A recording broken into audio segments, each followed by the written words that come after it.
अभी कैनाल्स बनाने की कोई गुंजाइश नहीं है और इसके लिए मुझे किसी हड़ताल की जरूरत नहीं है।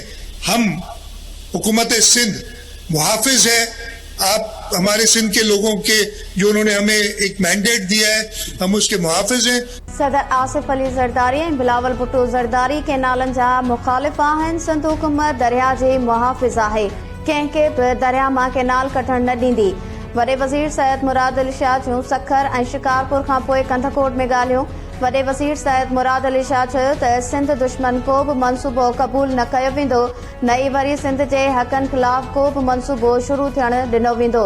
शहीद बेनज़ीर भुट्टो कमू शहीद वटि धरणो हणी कालाबाग डैम मनसूबो रद्द करायो हो। हाणे त आसिफ अली ज़रदारी मुल्क जो सदर आहे, को बि तकरारी मनसूबो मंज़ूर न थींदो। सखर ऐं लाड़काणे डिवीज़न में अमन अमान जी सूरत हाल बहितर थी रही आहे।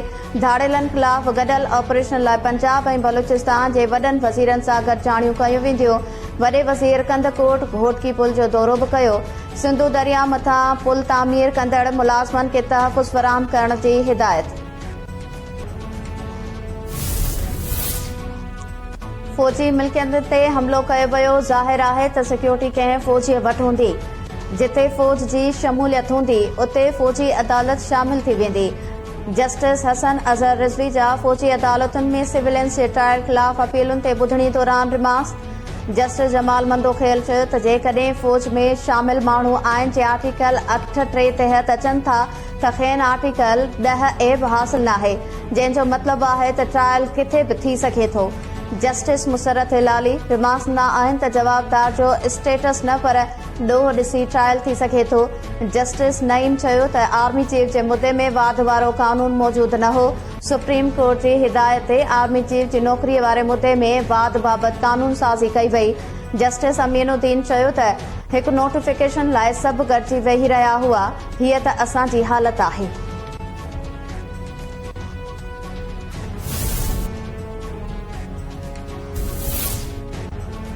पाकिस्तान ऐं IMF विच में क्लाइमेट फाइनेंसिंग ते ॻाल्हियूं जारी। IMF हुकूमत खे कार्बन लेवी लॻाइण जो मशवरो ॾेई छॾियो। पाकिस्तानी अमलदारनि तजवीज़ जी हिमायत न कई। ज़रियनि मूजिबि IMF नई तवानाई वारनि गाॾियुनि खे हथी वठण लाइ कार्बन लेवी लॻाइण जी तजवीज़ ॾिनी आहे।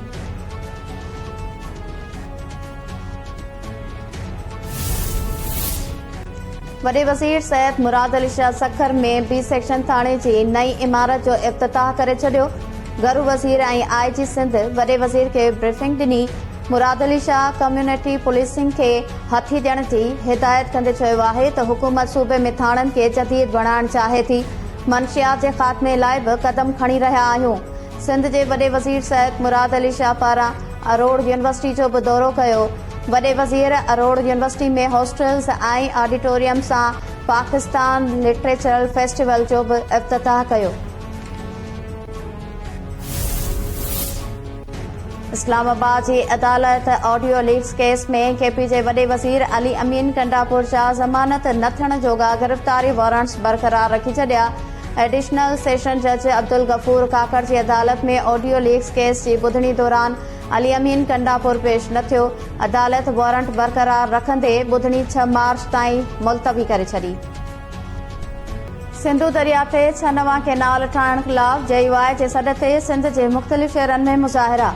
कंधकोट, नवाबशाह, सिजावल, उमरकोट, टंडो आदम, कंबर, मीरपुर साखरो, बाडर, ठट्टो, दादू, खैरपुर ऐं ॿियनि शहरनि में रैलियूं कढी वयूं।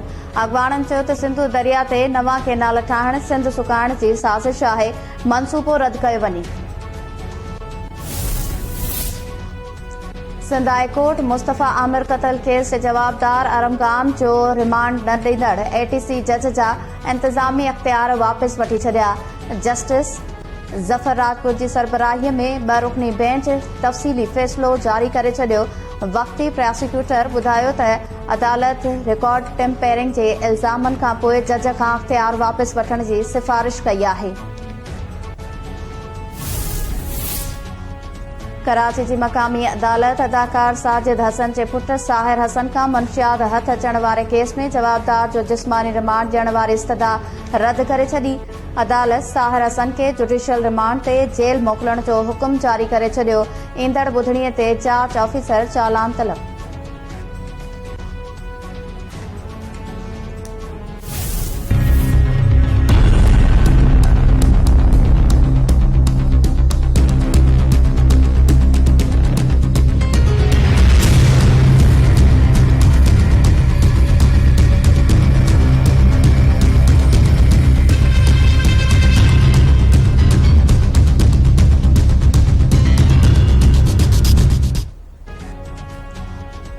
कराची जो मेयर मुर्तज़ा वहाब ऐं डिप्टी मेयर सलमान अब्दुल्ला मुराद अब्बासी शहीद अस्पताल जी लिफ्ट में फासी पिया।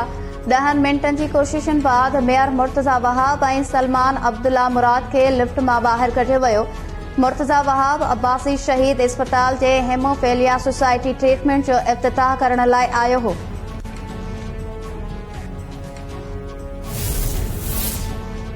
बलूचिस्तान जे वॾे वज़ीर सरफराज़ बुगटी जी सरपंची हेठि डेरा अलायार में जरगो। वॾे वज़ीर सरफराज़ बुगटी बिरादरी जे विच में हलंदड़ तकरार ख़त्म कराए छॾियो। जरगे में सूबाई वज़ीर मीर सादिक उमराणी, अब्दुल मजीद बादेनी, MPA मोहम्मद खान लोहड़ी ऐं ॿिया बि मौजूद हुआ। ॻाल्हियूं ॿुधण बाद ॿिन्ही धुरनि खे खीर खंड कयो वियो।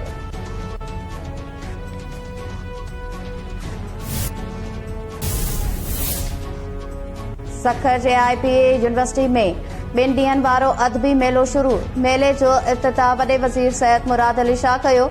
नाले वारा अदीब, शाइर, फनकार, दानिश्वर, अदाकार, सहाफ़ी ऐं सियासतदान पहुतल। मेले में अदब, सक़ाफ़त, तहज़ीब, तारीख़, तालीम, साइंस, माहौलियात, टेक्नोलॉजी ते सेशन रखिया विया।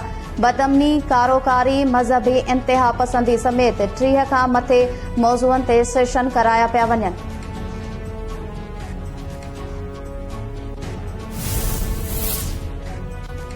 ऐं ICC चैंपियंस ट्रॉफी में ऑस्ट्रेलिया ऐं ॾखण अफ्रीका जी अहम मैच बरसात सबबि न थी सघी।